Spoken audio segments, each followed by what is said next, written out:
Muy, pero muy buenos días a todas aquellas personas que habitualmente nos siguen por nuestras cuentas personales de YouTube o de Facebook, con el propósito de compartir con nosotros estos espacios de reflexión donde muchas veces abordamos temas relacionados con el acontecer político de Colombia o con los acontecimientos que por regla general ocurren en el mundo. Esta tarde, especialmente cuando ya son las 2:32, querría abordar el tema que en este momento consume las energías en Colombia, que no es otro distinto que el tema de la paz, o mejor, el tema de los acuerdos de paz celebrados entre el presidente Juan Manuel Santos en el año 2016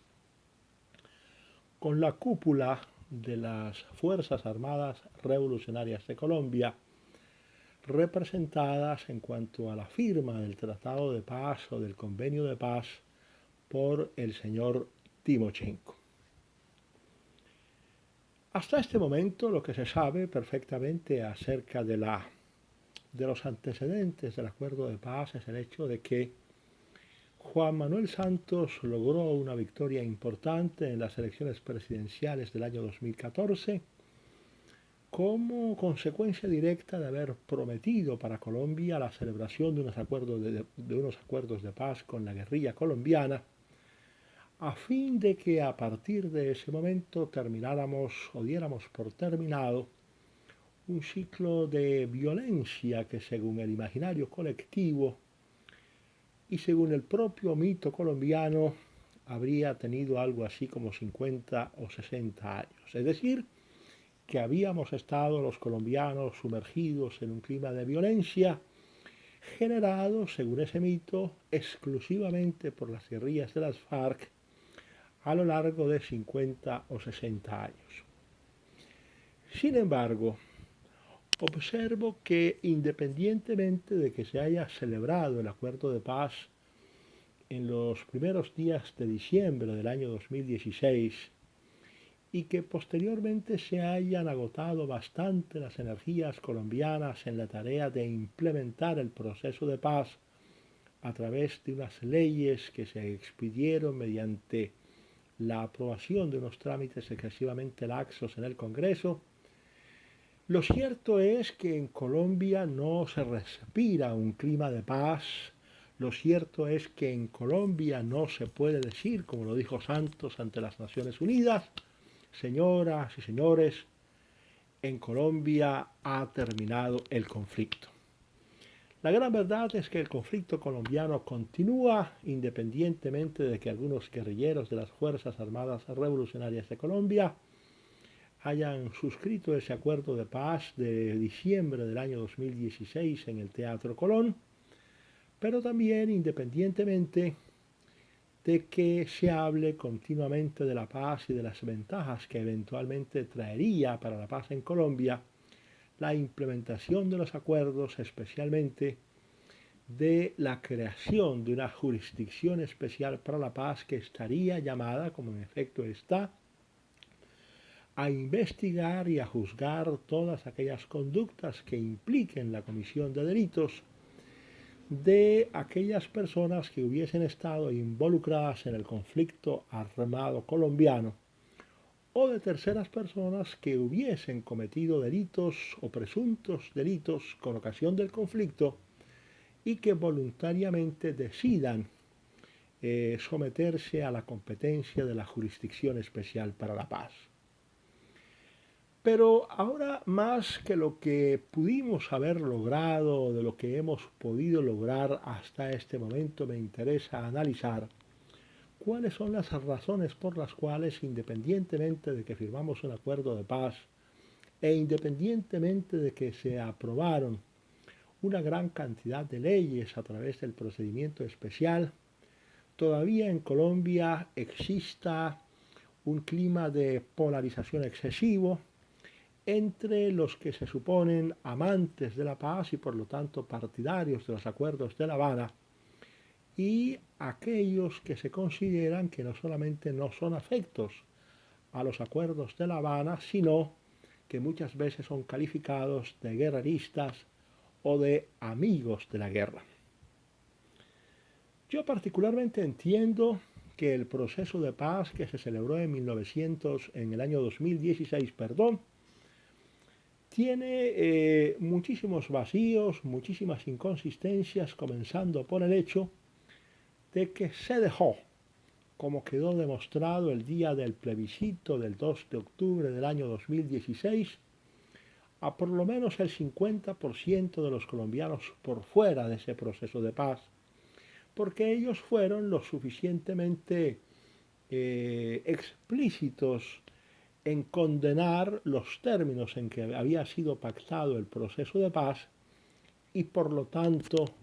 quedó demostrado también con ese hecho el error monumental en que incurrió el gobierno al no haber tenido en cuenta las opiniones disidentes de quienes estaban totalmente de acuerdo con el proceso de paz que se había o que se iba a celebrar en La Habana. En primer lugar, el acuerdo de paz que se celebró en La Habana se hizo a puerta cerrada sin que se supiera efectivamente lo que se estaba acordando, sino solo a escasos días de hacerse el famoso plebiscito, en donde apareció una especie de mamotreto de 200 páginas en donde estaba consignado el acuerdo, pero que solamente algunas élites intelectuales o algunas élites políticas estuvieron en capacidad de leerlo y de digerirlo con todas las consecuencias que ello implicaba. De tal manera que en primer lugar tenemos que se cometió el garrafal error de dejar por fuera de la mesa redonda donde se discutió la paz al 50% de los colombianos, dando a entender que la paz o la política de paz que proponía el gobierno de Juan Manuel Santos era una política del gobierno de Santos y no una política de Estado, como debería ser un tema tan trascendental como el de la paz de todos los colombianos. Pero también pienso que el tema de la paz ha venido fracasando paulatinamente y seguramente fracasará aún más en la medida en que corran los días, por la simplísima razón que hemos tratado de inventar muchas instituciones o muchos procedimientos, si se quiere, que ya están inventados. En otras palabras, hemos hecho caso omiso de la experiencia que en esa materia tenemos los colombianos, como quiera que antes del proceso de paz que celebró Juan Manuel Santos con el dirigente guerrillero Timochenko, habíamos los colombianos elaborado varios procesos de paz, algunos exitosos, algunos otros no tan exitosos, pero que habían dejado unas enseñanzas que era preciso no subestimar, no desperdiciar y sobre todo era importante tener en cuenta cuáles fueron las causas de los fracasos o cuáles fueron las causas de los éxitos que lograron esos procesos de paz durante administraciones anteriores. Pero también importantes dirigentes políticos como Alfonso López Miquelsen, como Álvaro Gómez Hurtado, como el propio Belisario Betancur en su momento, habían enriquecido la literatura de la paz con sus ideas y con sus propuestas acerca de pactar o sellar una paz auténtica entre todos los colombianos, que no solamente cobijara una sociedad civil totalmente dividida, sino que cobijara tanto a la sociedad civil unida en cuanto al logro de un propósito común y a las guerrillas, no solamente de las FARC, sino a todos los movimientos guerrilleros o incluso de todos aquellos movimientos ilegales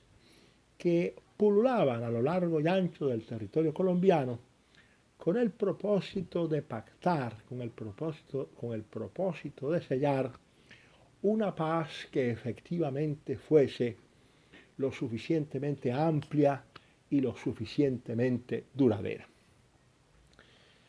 En el pasado, repito, tuvimos experiencias exitosas, como por ejemplo la del M-19, aunque nos dejó la enseñanza de que esa paz pactada con el M-19, cuando el dirigente rebelde era Carlos Pizarro León Gómez, no se hizo de conformidad con lo que los colombianos queríamos, porque llegamos a la amnistía y llegamos al indulto, pero nunca se estableció con claridad que la guerrilla del M-19 o del movimiento 19 de abril M-19 tuviese la obligación de indemnizar a las víctimas o por lo menos reconocer a las víctimas con el propósito de darles a ellas la verdad como un derecho fundamental y sobre todo la garantía de no repetición. No digamos ya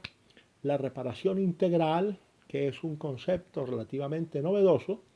pero que incluso desde hace muchísimos años ya existía, incluso desde los tiempos de Roma, la obligación de indemnizar a aquellas personas que hubiesen resultado víctimas de hechos delictivos o abiertamente culpables, gravemente culpables por aquellas personas que utilizaban la fuerza o en este caso utilizaban las armas para secuestrar, para extorsionar, para asesinar a colombianos muchas veces inermes, como fue el caso, por ejemplo, de José Raquel Mercado, de Gloria Lara de Echeverry, del general Ramón Arturo Rincón Quiñones, de los veintitantos embajadores que fueron secuestrados por más de 45 días en la toma de la Embajada de la República Dominicana en el mes de marzo o abril del año 1980 durante la administración de Julio César Turbay Ayala, o la indemnización que todavía se les debería por parte del Estado en algunos casos, pero también por parte de la guerrilla del M-19, a las víctimas de la masacre que se produjo en noviembre de 1985 en el Palacio de Justicia, en donde se sacrificó la vida innecesariamente de 11 magistrados de la Corte Suprema de Justicia y del Consejo de Estado. En otros términos, lo primero que quiero decir aquí para recrear el tema de la paz en Colombia es que consciente o inconscientemente estamos olvidando nuestra propia historia y por lo tanto estamos llamados a repetir los errores que se cometieron en el pasado por el simple prurito de no recordar lo que ya nos pasó en anterior ocasión y por el simple prurito de no tener en cuenta los consejos fundamentales que sobre estas materias nos dieron los grandes estadistas colombianos, que para el caso presente incluiría exclusivamente a presidentes de la República o a candidatos presidenciales, como el caso en concreto de Alfonso López Michelsen, de Álvaro Gómez Hurtado o de Belisario Betancur,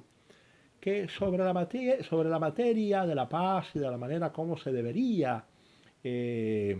celebrar la paz en Colombia con todos los sectores de la sociedad, dijeron mucho, dejaron muchos escritos plasmados y desafortunadamente los dirigentes del siglo XXI no han sido capaces, a mi juicio, de abrevar en esas fuentes para poder pactar una verdadera paz con las guerrillas de las Fuerzas Armadas Revolucionarias de Colombia y sobre todo con todos los otros grupos, llámense disidencias, llámense Ejército de Liberación Nacional, que de alguna manera pululan a lo largo y ancho del territorio colombiano. Querría abordar también otros temas relativos a la manera como los colombianos deberíamos abordar ese clima de polarización y al mismo tiempo hacer crecer las posibilidades de obtener una paz duradera con las experiencias de los procesos de paz en el exterior, pero dejamos esto último para un segundo capítulo, como quiera que el tiempo se nos agota inexorablemente. Por ahora simplemente quiero decirles a ustedes, mis amigos, que permanentemente me escuchan a través de estos canales de YouTube o de YouTube, y de Facebook en las redes sociales que existe la posibilidad de reflexionar, de recapacitar y de construir una auténtica paz en donde quepan absolutamente todos los sectores de Colombia sin que necesariamente se creen, como se están creando, situaciones de polarización extrema que podrían ser el preámbulo de un nuevo enfrentamiento lastimoso entre los colombianos. Hasta aquí mis palabras por el día de hoy. En este momento no me resta otra cosa que decirles a ustedes que pasen una feliz tarde y mis deseos para que nos podamos reencontrar mucho más temprano que tarde. Hasta pronto.